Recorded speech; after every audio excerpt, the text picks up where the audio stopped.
Advertencia: los participantes en este programa lo hacen voluntariamente y de forma espontánea, autorizando con ello la difusión de sus comentarios, solo en medios oficiales relacionados con este canal. Las opiniones de los participantes y colaboradores no corresponden necesariamente con las del programa o el canal. Si esta transmisión es escuchada por menores de edad, se recomienda que lo hagan en compañía de un adulto. Andaba en un tractor agrícola y yo no me quería parar o quería acabar y andaba yo solo allí. Ya como las vueltas eran a 500 metros, cuando me volví a subir me limpié el sombrero y me lo volví a poner. Oiga, ¿cuál sería mi sorpresa? Que adelante, de donde va el purificador del tractor, voy viendo una niebla.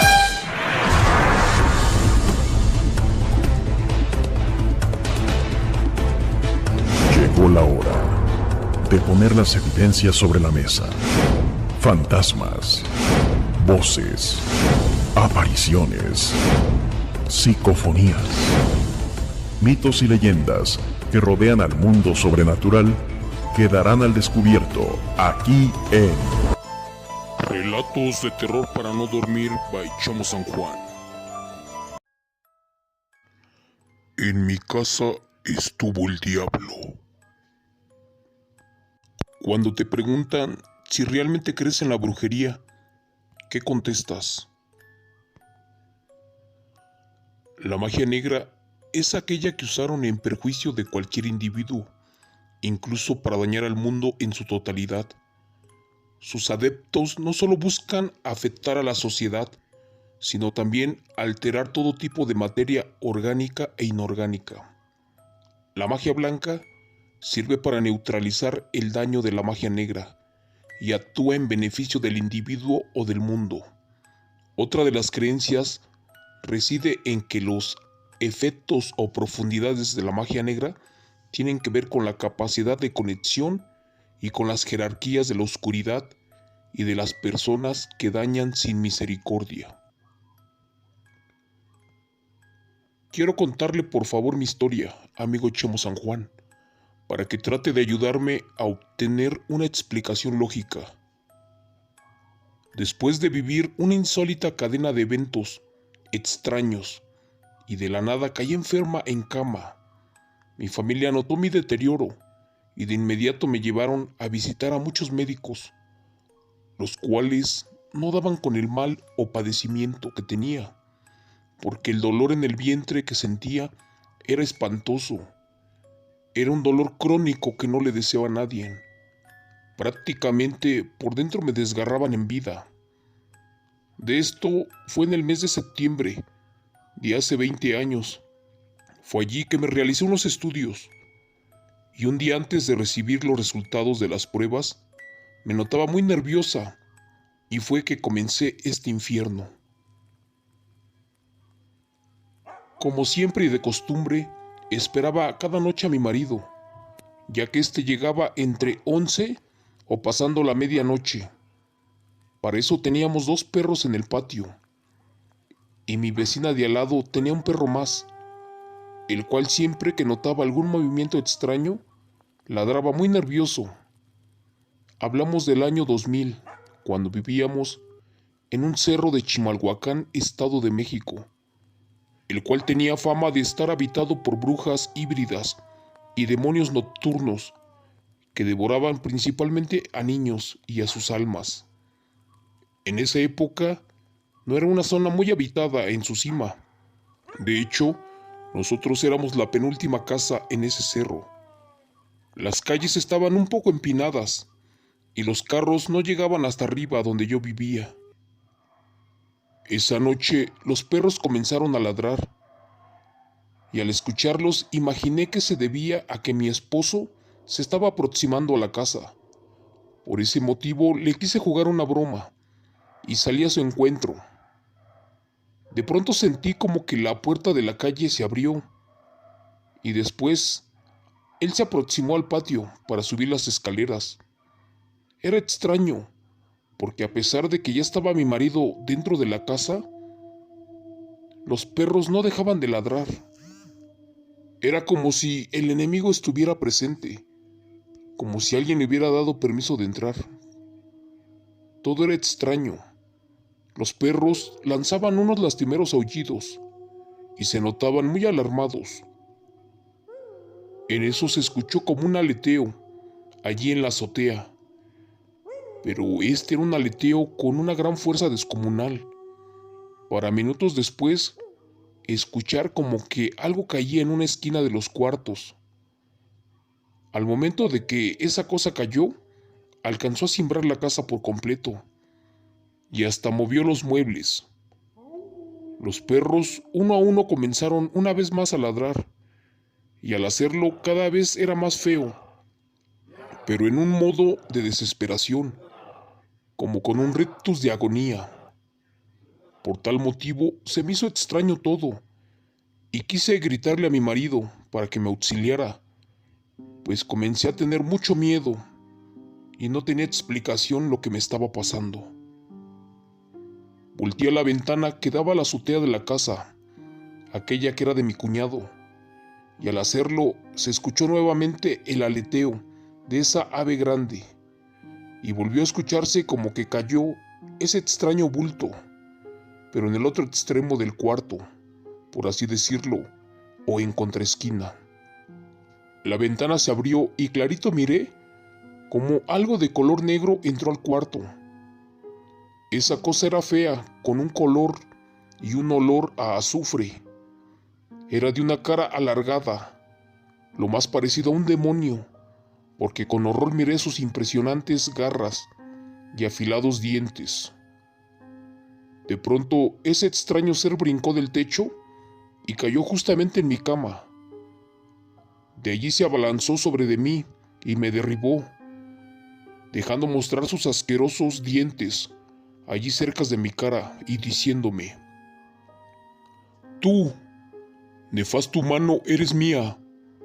Tu alma, al igual que tu vida, me pertenece. Y ahora eres mía, también porque me la entregaron como pago». Con horror escuché a detalle cada palabra, y recuerdo que esa aberración me hablaba, y también se bufaba de mí, y su mirada era tan penetrante que daba miedo. De su boca salía algo como vapor, pero su aroma féstido y su rostro feo me tenían en shock. Al momento que me comenzó a hablar, las luces se apagaban y quedé sin habla. Los perros nuevamente uno a uno se callaron y huían atemorizados, sin lograr ocultarse, y por mi mente estaba confundida, porque pensaba que era un sueño, pero algo dentro de mí me decía que esto era el inicio de esa aterradora pesadilla. Ese nefasto ser respondía en mi mente, y me insistía diciéndome que mi alma y espíritu eran de él. Quise defenderme como pude. Por más que traté, no lo logré.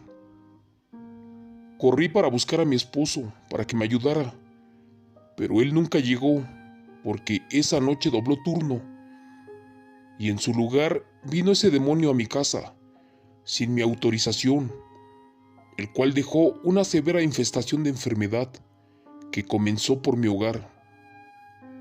Cuando creí que se marchaba, este empezó a decir en mi mente que no me dejaría jamás, ya que había llegado para quedarse. Así que, sacando mis últimas fuerzas, logré memorizar un pasaje de la Biblia y una oración del Salmo número 91. Y fue así que ese ser comenzó a reírse en un principio, porque minutos después se comenzó a retorcer, lleno de rabia y dolor, porque era justo el salmo que los doblegaba. Yo decía la oración en mi mente, y los perros comenzaban a ladrar una vez más, como habitualmente lo hacían cuando llegaba mi esposo a casa. Y gracias a Dios, ahora era él. Solamente había trabajado un par de horas extras.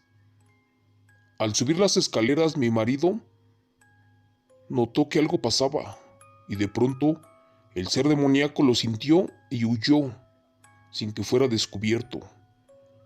Solo recuerdo que salió por una ventana, y por allí se escapó. Justo cuando abrió la puerta mi esposo, logré gritarle, y fue que comencé a hablarle. Asustado y sin comprender qué me pasaba, Él sintió como una enorme energía salió disparada, tirando todo a su paso, y cuando trató de prender las luces, tronaron todos los focos de la casa.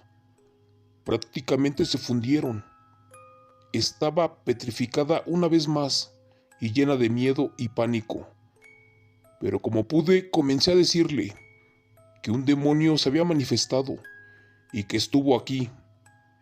Ese ser despreciable minutos antes de que él llegara, o esa aberración se manifestó reclamando mi alma ofrendada. Era algo que yo no entendía. Mi marido, al verme tan aterrada como pudo, me calmó, y en ese momento tocaron la puerta con desesperación, y al abrir con miedo, noté que era mi cuñado, aquel que vivía enfrente de la casa. Le preguntó a su hermano que si estábamos bien, ya que minutos antes había escuchado que algo enorme estaba bailando en la azotea, y que esa cosa se dejó caer en el techo del cuarto. Mi esposo le dijo que apenas iba llegando del trabajo, pero que me encontró en shock, que de favor lo acompañara para subir a ver qué diablos había allí en las azoteas de la recámara, porque estaba haciendo mucho ruido. Los dos subieron a revisar y tomaron un tubo. Los ruidos no cesaban. De allí fueron a investigar en el techo, pero no había nada. Al regresar volvió a verme llorar. Mi cuñado extrañado me preguntó que si me sentía mal, o que si estaba así por el susto que pasé. Al mencionarles lo que miré y escuché, así como lo del sonido del aleteo, nos comentó que él también lo escuchó, y que le hizo de su conocimiento a mi marido que en su casa también sonó como que algo pesado cayó del cielo, en la oscuridad del techo, y que esa cosa rebotó en mi cuarto, y que de allí ya no supimos nada. Nos fuimos a dormir, todos espantados. Al siguiente día de lo que nos pasó, me entregaron los resultados de mis estudios. Y ay, Dios mío, no supe qué pasó, porque allí, al mirarlos, me sentí morir en vida. En estos estudios aparecían que estaba diagnosticada con un severo y agresivo cáncer. Tal vez es coincidencia para ustedes que me leen, y muchos otros pensarán diferente, pero hasta que esa manifestación llegó a mi casa, creí que era solo una advertencia de lo que venía, y sé que ahora eso me originó una enfermedad, así como mala suerte, problemas y la muerte de seres queridos, y también de animales, plantas y en especial la de mis perros. Honestamente no sé por qué existen seres humanos que te dañan o que te desean la muerte. Al igual recurren a la magia negra para acabarte. Lo que sí sé es que en mi casa estuvo el diablo. A ciencia cierta, el día de hoy no se sabe qué fue realmente lo que vi o lo que miré esa madrugada. Después de eso, dormí por un buen tiempo con la luz prendida y con las televisiones encendidas de noche, para esperar a mi esposo de su regreso del trabajo. La verdad, no dormía del miedo, porque sentía que no estaba sola. Yo sabía que era observada y que en cualquier momento ese enorme ser con alas o demonio se manifestaría una vez más. La necromancia es la magia que se utiliza en el conjuro y el control de los muertos, pues ese término significa evocación a los espíritus de los muertos. La magia negra es el conjunto de recursos destinados a conseguir poderes extraordinarios con la explícita voluntad de dominar o controlar la naturaleza o a otras personas. En los comienzos de la historia no había un límite entre magia, ciencia y religión. Ahora entendí que posiblemente alguien me dañó por envidia, por un terreno, por una propiedad y hasta por el simple hecho de un malentendido. Gracias a Dios jamás me rendí. Luché por mi vida y me aferré, aunque a raíz de esto no hayamos podido tener hijos nunca más, desde que ese maldito cáncer me quitara el mayor sueño de toda mujer y matrimonio, que es el de formar un hogar con hijos. Por ahora estoy llena de fe, Y sé que Dios Padre para mí en un futuro tiene una misión. Y ahora, después de 20 años, no me rindo. Mil gracias por leer mi historia de vida. Bendiciones. Relato escrito y adaptado por Chemo San Juan, de eventos reales de la señora Anayeli Martínez. Por favor, quiero enviar un cordial saludo a todas las personas, seguidores, fanáticos, amigos, hermanos, que leen mis redes sociales, que miran los videos. Un fuerte abrazo, muchas bendiciones y gracias por apoyarme. Ahora, por favor, apaga tu luz, cierra tus ojos y que tengas unas dulces y bellas pesadillas.